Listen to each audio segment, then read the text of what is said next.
Hi guys, welcome to my TED Talk. For my poem, I chose The Impossible Replication of Desire by Lee Herrick. And Herrick was born in Daejeon, Korea, and adopted to the United States at approximately 10 months old. He served as Fresno Poet Laureate from 2015 to 2017. And a Poet Laureate is a person who's officially appointed by a government or institution, and they are expected to compose poems for special events and occasions. And he did that for 3 years.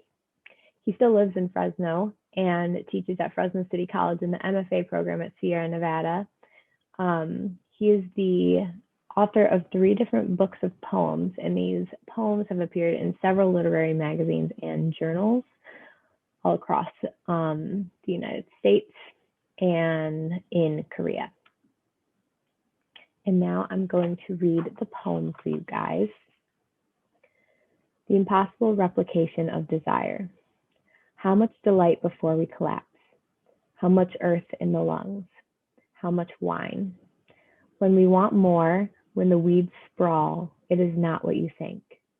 Think how fast some landscapes change. The lover, the gardener's grand idea, the failing maple, the boat about to capsize, the correction, the hand's reflection, the impossible replication of weight versus time, how it will never mean what you want. And I think that reading it out loud just makes the poem sound even better, in my opinion. But anyways, let's start with the beginning of the poem, which is the title. And how does the title reflect on the writing?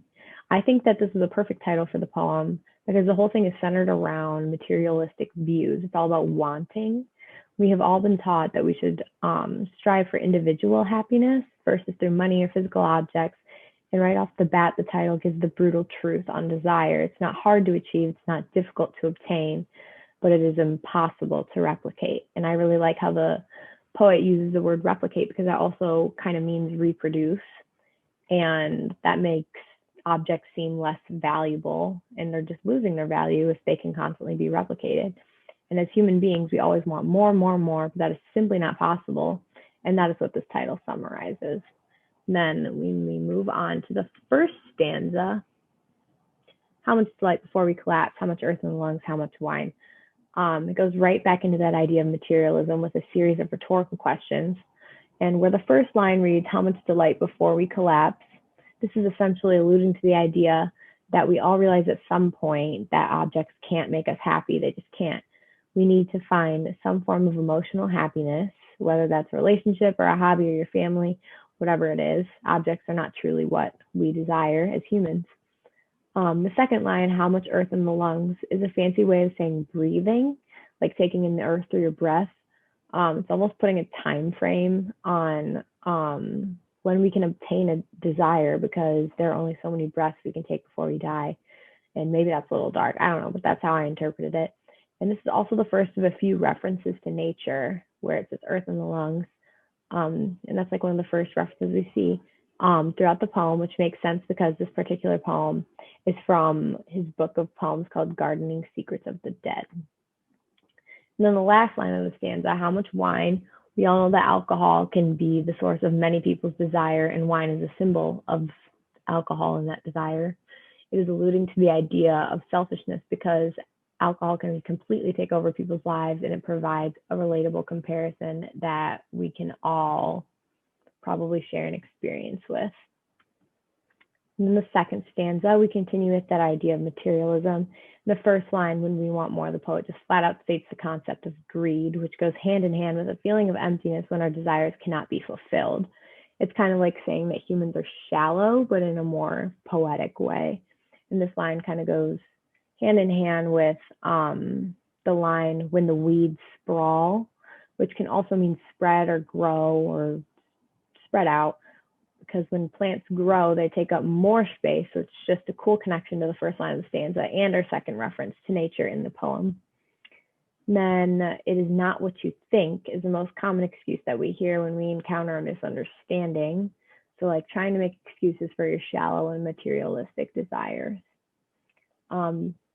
This stanza, the third stanza, made me think that the poet was providing examples of desire and how quickly they can change because we are always looking for the next best thing because we're selfish. Humans are selfish, and it's just the way we are. And I think that this is what the poem or the poet is trying to highlight. And I also think that this is where the poem shifts from the literal to the metaphorical sense, because it is once again alluding to nature. And I think that this is what ties the entire poem together, because it is giving multiple natural examples of greed and other ideas. And now the failing maple is why I believe this is the shift to the metaphorical sense, because failure is what we don't want. Want, in fact, is the first thing in this poem that isn't something that we desire. We don't want failure. The poem is shifting to the dark side of desire and reasons that we shouldn't be selfish with it. But of course, like as humans, that's pretty much inevitable. Then the boat about to capsize. This line makes me think of the anticipation of tragedy. Like, you know that something bad is going to happen. The unknown can be really scary, and I think it connects to the idea of be careful what you wish for. Because if we are constantly wishing and wanting, there's always a price to pay, and I think that this is what this line is kind of alluding to. And then the correction behands reflection. When I think of reflection, I think it is incorporating the idea of replication, because what is reflection to of something? Reflection is also a very selfish and personal thing, because that's one of the biggest things that we try to change or correct, as in the correction. And this is also like the only use of rhyme that the poet uses in this. And I think it's kind of ironic that it's the correction and then it's talking about reflection, and that's what is rhymed, because reflection to of something. So I just thought that was interesting. And then for this stanza, the first line relates back to the title, but instead of desire, it is the impossible replication of weight versus time. And obviously there's a materialistic view of weight, like on the human body, and the idea of losing or gaining weight. But I think that this is representing the weight of guilt, and especially relating to the idea of time. Time is truly the only thing that we can't replicate. And I think that this last stanza is a moment of realization, because they're realizing that time is what's important. And I think that's just kind of the entire purpose of the poem, like getting over the materialistic views and then moving on to what is important, which is time, which is the only thing that we can't replicate. And finally, the poet finishes off with the line, how it will never mean what you want. And I believe that this is an implied metaphor of greed, because truly we will never have enough of what we want, because there's always more to get or something to replace. This could mean anything, but an example used in the middle of the poem was the lover and how it changes. People change as you get to know them better. Sometimes that can make you like them more, sometimes less, but that goes hand in hand with the idea of desiring more and thinking that things are replaceable. And I think that the last stanza kind of just sums up this idea. And then my interpretation, I thought it was very dark in a sense. And I thought that it was centered around human greed and selfishness. We're never satisfied with what we have, and we always want more, and nothing is going to change that. That's how we're hardwired. The thing that we want the most is time. And truly, if you think about it, that's the only thing that we can't replicate.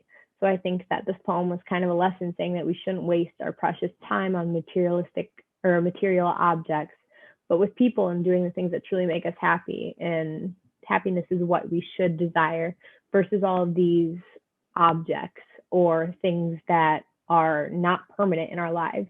So thank you for coming to my TED Talk.